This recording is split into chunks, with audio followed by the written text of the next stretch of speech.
નમસ્કાર વિદ્યાર્થી મિત્રો, સ્વાગત છે તમારું। આજે આપણે જોવાના છીએ ધોરણ 10 વિષય છે વિજ્ઞાન 25/7/2024 માટેનું સંપૂર્ણ સોલ્યુશન। તો સેક્શન એ એમાં આપણને વિકલ્પો આપેલા છે। એમાં સૌથી પહેલો સવાલ છે, નીચે આપેલ પ્રક્રિયા માટેના વિધાનો પૈકી કયા ખોટા છે? તો જવાબમાં આવશે એ, પહેલું અને બીજું બંને વાક્ય ખોટા છે। બીજા જવાબમાં આવશે ડી, દ્વિવિસ્થાપન પ્રક્રિયા। ત્રીજાની અંદર જવાબમાં આવશે સી, પ્લાસ્ટિક। ત્યાર પછી ખરા છે કે ખોટા તે જણાવો। તો ચોથું વાક્ય ખોટું, પાંચમું અને છઠ્ઠું ખરું અને સાતમું ખોટું છે। ત્યાર પછી સાચું બને તે રીતે આપણે ખાલી જગ્યા પૂરવાની છે। તો આઠમામાં ઉષ્માક્ષેપક, નવમામાં CaCO3, દસમાની અંદર આવશે C6H12O6। ત્યાર પછી 11મું છે, એમાં જવાબ આવશે એકમાર્ગીય। 12મામાં જવાબ લખો 3 અને 13મામાં જવાબ આવશે રાસાયણિક ઉર્જા। ત્યાર પછી એક વાક્ય કે એક શબ્દમાં ઉત્તર આપો। રાસાયણિક સમીકરણોને સમતોલિત કરવાની પદ્ધતિને શું કહે છે? તો જવાબમાં લખો હીટ અને ટ્રાય।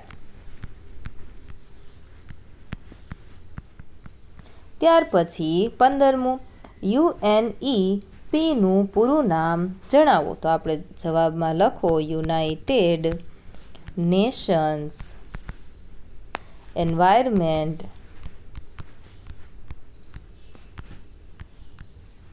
પ્રોગ્રામ। ત્યાર પછી આગળ વધીશું આપણે। તો અહીં આપેલા છે મોટા સવાલો, બરાબર છે, દરેકના 2 ગુણ છે। આપણે હેતુલક્ષી પ્રશ્નો છે એનું સોલ્યુશન જોઈ લઈએ। અહીં આપણને આપેલો છે સેક્શન બી, એમાં પણ છે વિકલ્પો। હવે એમાં જોઈએ તો પહેલામાં જવાબ આવશે ડી, આપેલ તમામ। ત્યાર પછી છે બીજું, બીજામાં આવશે બી, ઘાસ, બકરી અને મનુષ્ય। ત્રીજાની અંદર જવાબમાં આવશે O2, ઓકે। ત્યાર પછી ચોથું, એમાં આવશે ઓક્સિડેશન।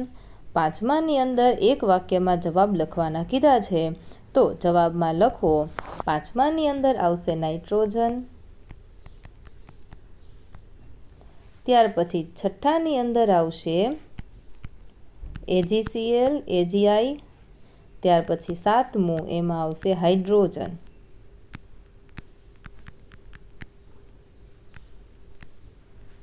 ત્યાર પછી ખરા છે કે ખોટા તે લખવાનું છે। તો આઠમું ખોટું, ખરું અને 10મું ખોટું। ચાલો ત્યાર પછી આગળ વધીશું આપણે।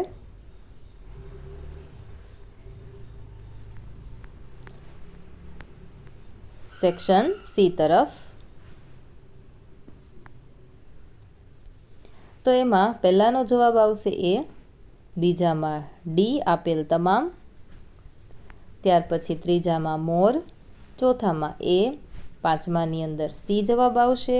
ત્યાર પછી છઠ્ઠું છે એમાં ખોટું, સાતમું છે વાક્ય એ ખરું છે, બરાબર।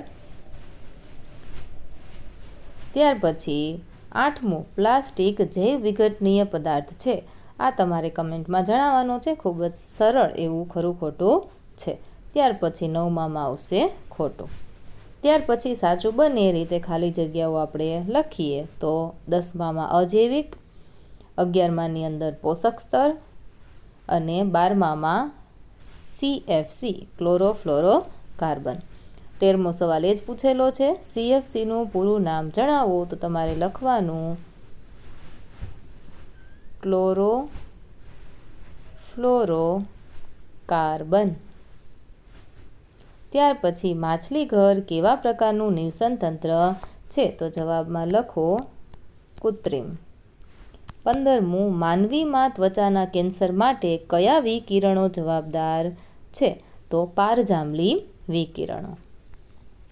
ત્યાર પછી પ્રશ્ન 3બ, એમાં પણ આપણને આપેલું છે પદાર્થ Xનું દ્રાવણ ઘોળવા માટે વપરાય છે।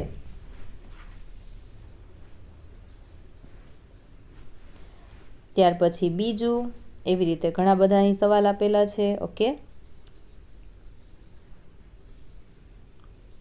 આ બધાનું લેખિતમાં સોલ્યુશન તમને આપણી ટેલિગ્રામ ચેનલ પરથી મળી રહેશે.